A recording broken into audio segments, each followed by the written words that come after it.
During a cold, rainy night shift at the hospital, a black nurse discovers a dying Marine with no ID. Despite being ordered not to intervene, she risks everything to save him. What she didn't know, the man she saved is the president's son. Her act of courage costs her the job, but 24 hours later an invitation from the White House arrives, and her life is about to change forever. Before we dive in this story, let us know where you're watching from. We'd love to hear your thoughts. The air in the ER at Southside General Hospital was too still for a Friday night in Atlanta. Outside, the city was drenched. Rain lashed against the tall windows like impatient fingers. Inside, the harsh fluorescent lights made everyone look a little more tired, a little more pale. Machines beeped in rhythm. The front desk smelled like coffee that had been reheated one too many times. In the background, a janitor slowly pushed his mop past the vending machine, humming low, off-key. Nurses moved through the hallway, some charting, some chatting in murmurs. The place was quiet, but not calm. It was the kind of silence that made people glance over their shoulders. Nia Bennett stood behind the triage counter, sipping stale coffee from a chipped mug that said, "Nurses call the shots." Her dark brown scrubs hugged her frame after a long shift. Her skin was a rich deep brown, her features sharp but composed, and her thick black hair was pulled back into a low braid that was beginning to loosen. She had been on her feet since early evening and her knees ached, but her mind was sharper than ever. She wasn't someone who got careless. At 27, Nia had seen too much to be shaken easily. Broken bones, overdoses, street violence, scared teenagers grieving mothers. But tonight felt strange. Too quiet. No yelling. No new admits for almost 40 minutes. She glanced up at the clock. 12:23 a.m. and exhaled, slow and measured. Across from her, a younger nurse named Alicia tapped on a keyboard, eyes red-rimmed from fatigue. An older tech named Manny was adjusting IV racks with practiced robotic hands. Behind them, Dr. Cohen leaned against a wall, flipping through a clipboard, sipping a protein shake like it was water. Everyone looked like they were waiting for something to happen but hoping it wouldn't. And then it did. The double doors at the end of the ER burst open with a deafening crash that made everyone flinch. Rain slammed in with the wind. Two paramedics stormed through, soaked from head to toe, their gloved hands gripping the rails of a gurney that flew past the nurses' station. "Code red incoming," one of them shouted. "Male, mid-20s, no ID, found near the shipping docks, chest trauma, shrapnel suspected. BP's crashing, no phone, no tags, no comms." People froze. Nurses looked to each other. Doctors exchanged glances. Nia was already moving. The man on the gurney was a mess of blood, mud, and ripped fabric. His face was swollen, a gash splitting his cheekbone. His shirt was almost shredded. One combat boot hung loose, the other missing entirely. But what made Nia's breath catch wasn't the blood. It was the dull glint of metal on his chest. A dog tag, caked in grime. She reached out and turned it over gently with 2 fingers. "J. Miles," she read quietly. "United States Marine Corps." Behind her, Supervisor Keaton's voice rang out, low and sharp. "Do not touch him." Nia turned. Keaton was already walking in, clipboard in hand, his usual frown deeper than usual. He was in his early 50s, always crisp, always watching, the type who loved policy more than people. "He's military," he said flatly. "No ID, no orders, no clearance. We don't have jurisdiction. Don't lay another hand on him until we're authorized." "He's dying," Nia said, louder than she intended. Her voice echoed just enough to draw more eyes. Manny stopped mid-step. Alicia blinked. Dr. Cohen looked up. Keaton didn't flinch. "If he's federal, touching him without clearance is a breach. You know that. I also know he'll be dead in minutes if we stand here quoting policy." "You're not cleared to make that call, Nurse Bennett." Nia's heart pounded in her chest. She could feel the rage climbing her throat, but she kept her tone even. "What do you want me to do? Watch him die because we're scared of paperwork?" "Stand down," Keaton said again, his voice harder now. "I'll call command. Until they respond, you wait." The man on the gurney let out a soft groan, barely audible. The monitor beeped, then dipped. BP 70 and falling, pulse ox 81 and dropping. Nia stared at the Marine. His chest barely rose. Blood soaked the stretcher beneath him. Then she made her choice. She turned back to the team. Plasma O2, suture kit, now. For a split second, nobody moved. Then Alicia grabbed a tray and followed. Dr. Cohen hesitated, then joined them. Manny rushed to open trauma room 2. You're making a mistake, Keaton called out. But it was distant now. Nia didn't respond. She followed the gurney into the trauma room, her gloves already on, her mind narrowing to one goal: keep him alive. The doors shut behind her. The rest of the hospital went silent.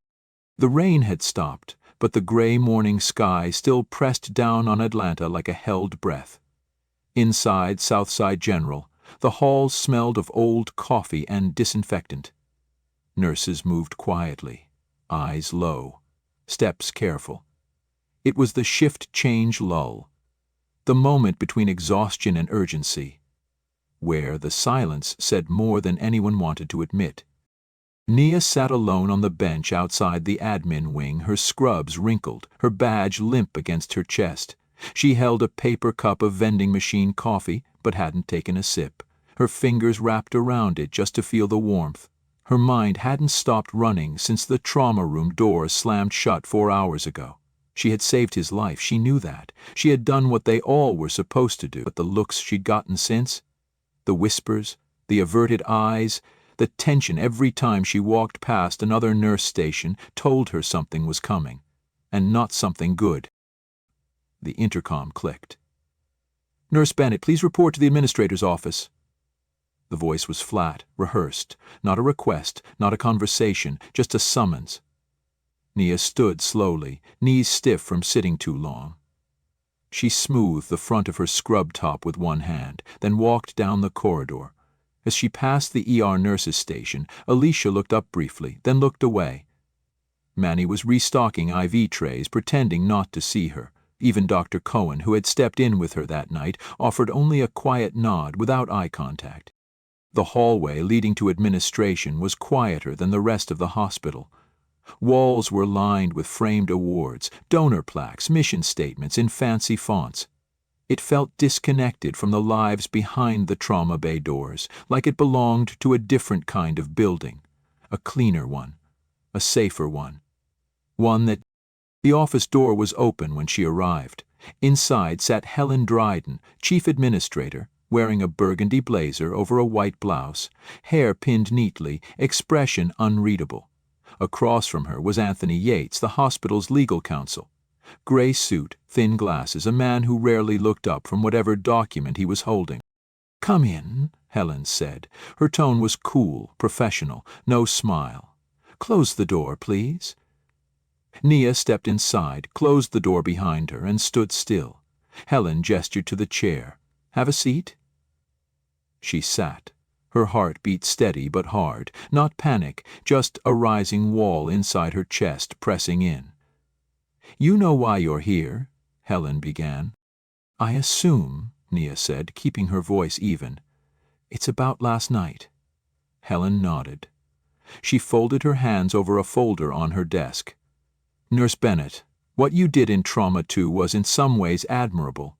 You saved a patient's life. No one's disputing that." Yates adjusted his glasses but didn't speak. Helen continued. "But in doing so, you violated federal policy. You intervened in a classified situation without proper clearance. You acted against direct instruction from your supervisor." Nia blinked once. "I acted because no one else would. I had a dying man on my table, and I did what I'm trained to do. We're not questioning your intention," Yates said finally, his voice soft but cold. "We're outlining the legal exposure you created for this institution." Nia's jaw tensed. "Exposure," she repeated, almost a whisper. "Is that what we're calling it now?" "Nia," Helen said, voice slightly firmer. "You're an excellent nurse. No one here questions your skill. But we operate in a system, and when the system is bypassed, we all suffer the consequences." "Except the patient," Nia replied. "He lived." That doesn't change the liability, Yates said. Nia looked at Helen.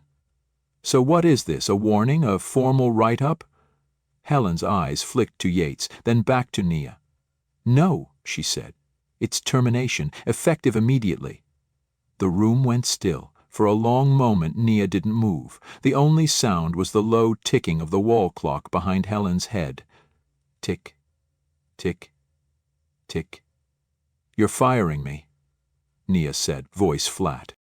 We're ending your employment due to insubordination and policy violation, Helen clarified. Nia leaned back slowly. After 5 years, after everything I've done for this hospital. Helen's voice stayed professional.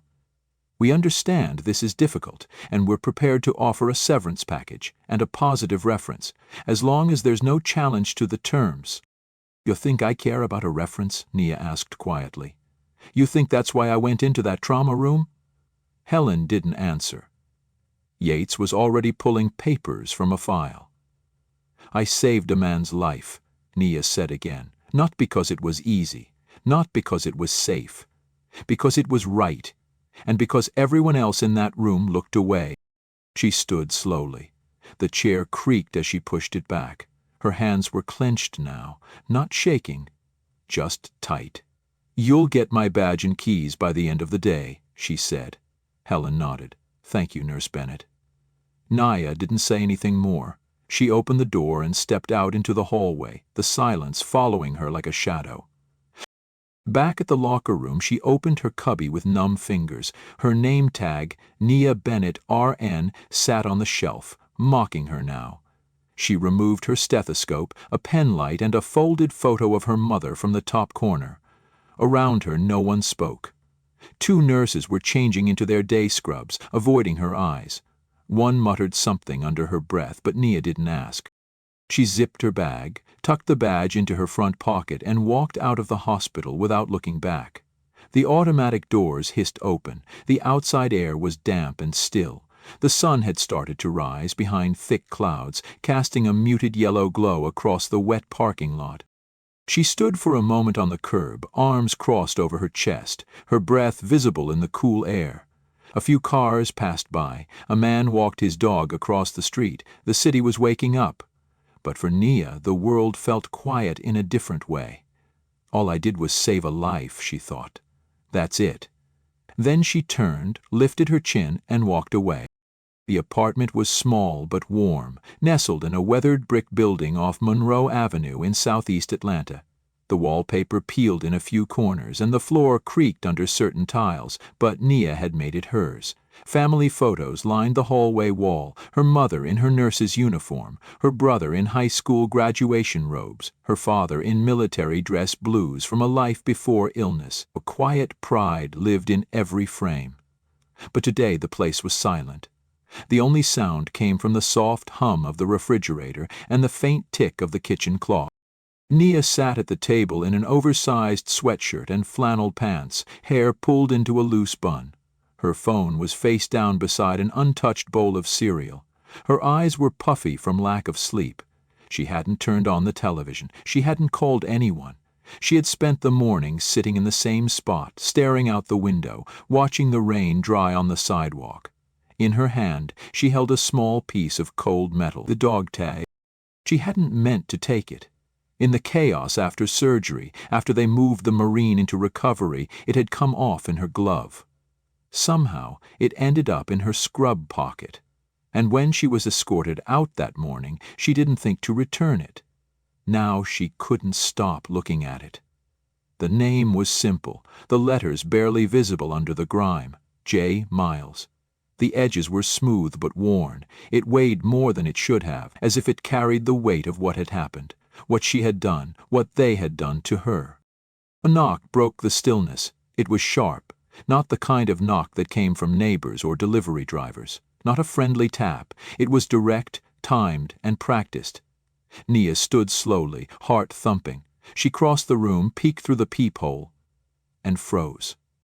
There were 3 men outside. All wore dark suits, black ties, and earpieces. The man in the center stood with perfect posture, his hands clasped in front of him. His expression didn't shift, not even when she shifted behind the door. Nia hesitated, then unlocked the chain and opened the door 2 inches. "Miss Nia Bennett?" the man asked. His voice was even, controlled. She nodded slowly. "Yes?" "I'm Agent Ward, United States Secret Service. May we come in?" Nia's stomach dropped. "Secret Service?" Her voice cracked slightly. "What's going on?" "I'm not at liberty to discuss details here, ma'am, but you've been formally requested at the White House. The President would like to speak with you." Nia blinked, speechless. She looked down at herself, sweatshirt stained with coffee, socks mismatched. This has to be a mistake." "It's not," Ward replied, unmoving. "We're prepared to escort you now. You'll have time to change in the vehicle if you need." A silence stretched between them. The words didn't make sense. Less than 24 hours ago, she was being told to turn in her badge. Now she was being summoned by the most powerful man in the country. Nothing about this felt real. I need a minute," she said. Ward gave a slight nod. "We'll wait." Nia closed the door, locked it, and leaned against it, breathing hard. Her hands shook slightly as she moved to her bedroom. She pulled on a pair of dark jeans and a clean button-up blouse, tied her hair back into a tighter bun, then grabbed her small purse. Before she left, she glanced once more at the dog tag still on the kitchen table. She hesitated, then picked it up, slipped it into her pocket, and exhaled. When she stepped outside, the entire block had changed. A line of black SUVs stretched down the street. Neighbors peeked through blinds. A man walking his dog froze mid-step. A little girl on the stoop across the street waved, wide-eyed. The moment Nia stepped through the building's front gate, the agents moved into formation, one opening the car door for her, the other scanning the street. Inside the SUV, the interior was silent and spotless. The seats were firm leather, the windows darkened to near pitch black. A bottle of water sat unopened in the cup holder. The vehicle pulled away without a word, blending into the procession as the convoy rolled smoothly through the city. Nia sat stiffly, arms crossed. She stared at the back of Agent Ward's head in the front seat. "Can you tell me why?" she asked finally. Ward didn't turn. "You'll be briefed on arrival." She leaned back. "Am I in trouble?" "No, ma'am," he said. "You're not under investigation." That answer should have calmed her. It didn't. As they left the residential blocks and entered the downtown corridor, Nia's heart refused to slow. The Marine's name echoed in her head. Jay. Miles. He was alive. She knew that much. But who was he? Why had this reached the White House? They moved onto the freeway, traffic parting easily as the convoy passed. From above, a military helicopter buzzed in the sky. It all felt too much, too orchestrated. 30 minutes passed. Then the Capitol appeared. The White House was just as it looked in the textbooks, massive, elegant, intimidating. But standing before it in real time, it felt different, alive, weighted with something bigger than pride. Nia's palms were sweating by the time the SUV rolled to a stop at the northwest entrance.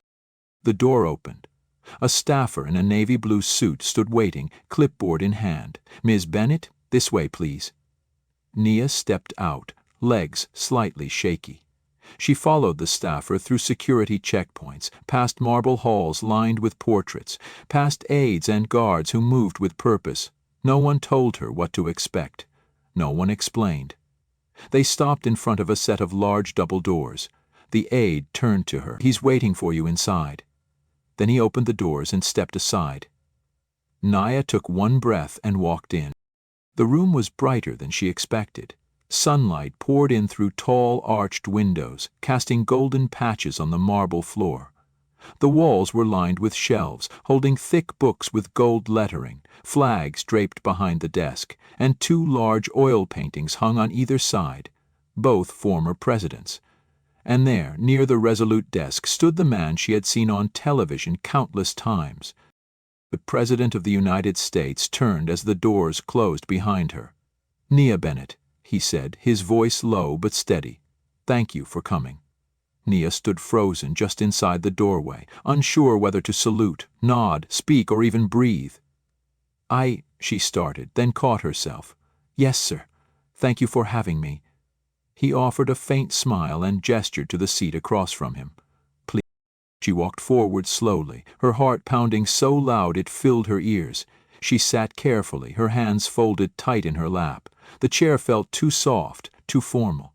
She kept her back straight and her chin up, but inside everything swirled. Confusion, fear, awe. The president didn't sit. He walked slowly behind the desk, then stopped and turned toward her. His expression was somber, not political, not polished, just personal.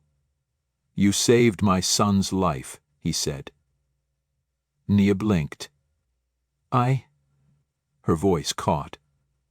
"I didn't know." "I know you didn't," he said, nodding. "You had no idea who he was. That's what makes what you did more remarkable. You didn't save a Marine because he was my son. You saved a dying young man because it was the right thing to do, because others hesitated and you didn't." She lowered her eyes, the weight of his words settling heavy on her shoulders. "I didn't act for credit," she said quietly. "I acted because no one else would." He stepped closer, resting both hands on the edge of the desk. "We reviewed the footage, heard from the team, watched how you took command when the room froze. They told me how you kept him alive, how you pulled him back when the monitors went flat." He paused. "You went against policy. You broke the chain of command. You risked your job. But in that moment you did what even experienced doctors didn't. You saw past the rules, past the fear, and made a human decision. And for that my family will always be in your debt." Nia looked up. Her throat tightened. She didn't trust herself to speak. The door behind her opened again, and soft footsteps approached. She turned to see the First Lady enter, elegant, poised, wearing a tailored navy dress. But her eyes were glassy, rimmed with emotion. Without hesitation she crossed the room and pulled Nia into a gentle hug. "You didn't just save a Marine," she whispered, voice breaking. "You gave us back our child." Nia froze, then slowly returned the embrace. She felt the tremble in the woman's hands, the raw human grief that had lingered in the hours before they knew their son would live. When the First Lady stepped back, her voice steadied. "We had prepared ourselves for the worst. His unit was ambushed, communications were lost, and then we were told someone had found him. A nurse. An off-duty nurse who wouldn't give up. That was you." Neil tried to speak, but nothing came. The president walked toward her, a small smile tugging at the corner of his mouth. "And now? We'd like to do more than just say thank you." Another door opened. Staff members entered quietly, followed by a photographer and 2 members of the press, cameras in hand but respectful in distance. A military aide stepped in last, holding a small, polished velvet box. Nia straightened instinctively, unsure what to do. A podium was rolled forward. The president stood behind it, clearing his throat as an aide unfurled a document with the presidential seal beside him. "For acts of extraordinary bravery," he began. "For placing humanity above protocol. For saving a United States Marine under conditions where seconds mattered and hesitation could have been fatal. It is my distinct honor to award the Presidential Medal of Freedom to Nurse Nia Bennett."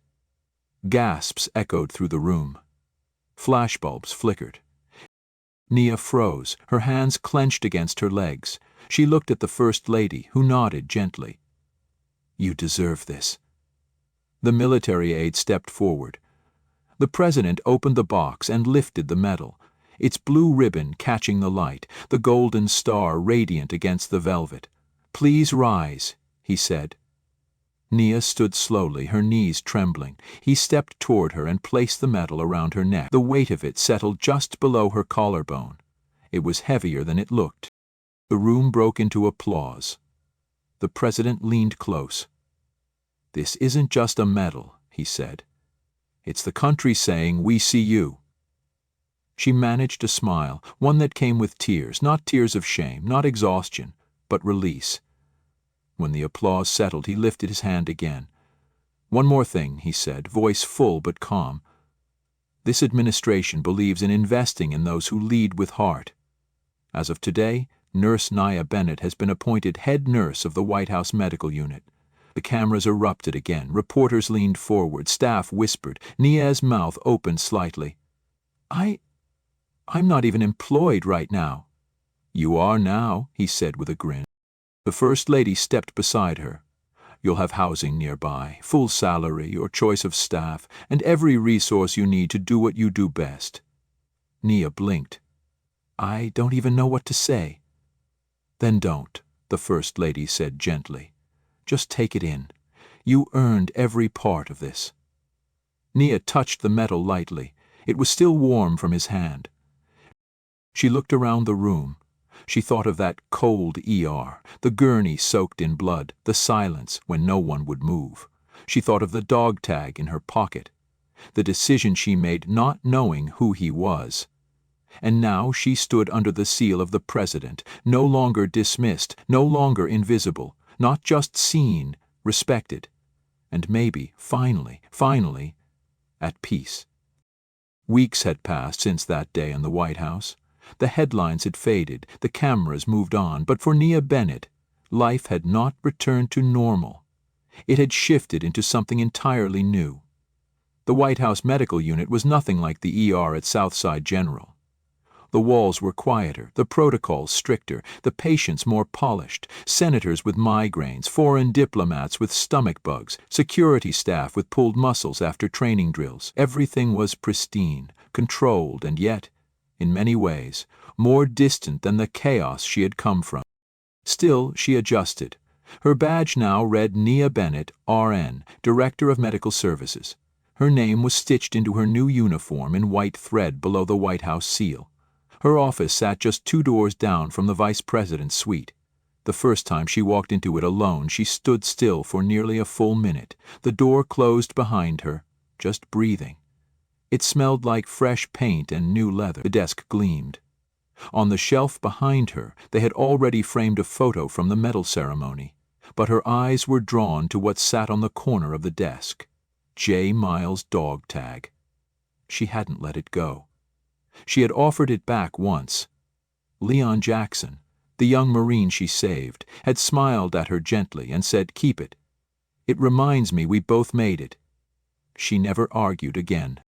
One afternoon, as she was organizing a training protocol for medical response teams, there was a soft knock on her open door. She looked up, and there he was. Leon stood tall, fully recovered in his formal dress blues. He looked healthier than the day he whispered "thank you," but his eyes still held the same depth. He stepped inside slowly, his movement no longer stiff, though there was still a faint limp in his left leg. "Permission to enter?" he asked, grinning. Nia stood from her desk. "You never need to ask." He walked in, glanced around the room, took it in. "So this is what saving someone gets you." She raised an eyebrow. "It wasn't about that," he nodded. "I know. That's why it matters." He reached into his pocket and held out something wrapped in cloth. She took it gently and unwrapped it to reveal a medal, not hers, his. "The Navy gave me this," he said. "Medal for heroism not involving actual conflict. But truth is, I wouldn't be around to accept it if not for you. So, unofficial or not, it's yours." Nia looked at it, then at him. Her voice was quiet. "You breathing is all the thanks I need." He smiled. "Still, I wanted you to have it." They sat for a moment in comfortable silence, the kind that doesn't demand conversation. Later that evening, after her shift, Nia found herself driving without thinking.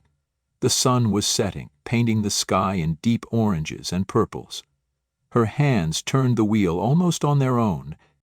When she looked up, she was parked across the street from Southside General. The hospital looked the same, crowded, rushed, raw. She didn't know why she came. Maybe to remember. Maybe to let go. She zipped her hoodie up, pulled a hood low over her head and crossed the street quietly. Inside, the ER hadn't changed. The same antiseptic smell, the same overworked staff, the same flickering light above triage desk number 2. She moved slowly, blending in. A young nurse, maybe 22, fumbled with an IV while a father panicked beside her, his child crying on the stretcher. The girl's hands were shaking, her voice trembling as she tried to reassure him. No one noticed. Everyone else was too busy. Nia moved forward, leaned in gently. "Slow down," she whispered. "Breathe. Lift the port first, not the line." The nurse looked up, startled. Nia gave her a small, steady nod. The nurse blinked, then did as instructed. It worked. The father exhaled, the child calmed. Nia stepped back quietly before anyone could ask her name. She walked out through the same doors she once pushed open every morning at 7 a.m. She didn't look back. The next day, Nia met with her lawyer and financial advisor. She created a fund, not under her name, no public press, no media splash. It was just a quiet scholarship, built for young nursing students from underrepresented communities, those who had the heart but not the money. Those who needed someone to believe in them. She read every application herself. She wrote the letters of acceptance by hand. One of them ended with the words, "Don't wait for permission, do what you were born to do." Months later, the White House hosted a new initiative, one designed to mentor the next generation of trauma nurses and medics. Nia helped build it. She helped recruit, design the curriculum, even selected the first cohort of candidates. On the morning of the launch ceremony, she stood off stage with a clipboard, watching rows of young people in pressed uniforms take their seats under the canopy set up on the south lawn. Some clutched notebooks, others looked around in awe. All of them reminded her of herself, before the night, before the gurney, before the choice. The crowd stirred. Leon Jackson approached the podium in full dress.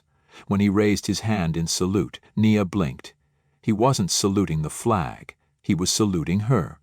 "I asked to speak today," he began, "because I owe everything I am right now to a woman who broke the rules, who stood alone, who acted while everyone else waited. She didn't do it for recognition. She didn't know who I was. And when the system punished her, she didn't back down. She rose." He paused, eyes scanning the crowd. "If you're lucky enough to learn under her, you're learning from someone who chose courage over comfort. That's the kind of leader I'd follow anywhere." The crowd rose in ovation. Reporters captured every word. But Nia didn't step up for attention. When the ceremony ended, she returned to her clinic, hung her coat, and sat at her desk. The dog tag still sat in the corner, untouched. She looked at it for a long time, then smiled. She had come full circle. Not because she asked for it, not because anyone handed it to her, but because she held on to the one thing that never changed, who she was. And now the world finally saw it too. Join us to share meaningful stories by hitting the like and subscribe buttons. Don't forget to turn on the notification bell to start your day with profound lessons and heartfelt empathy.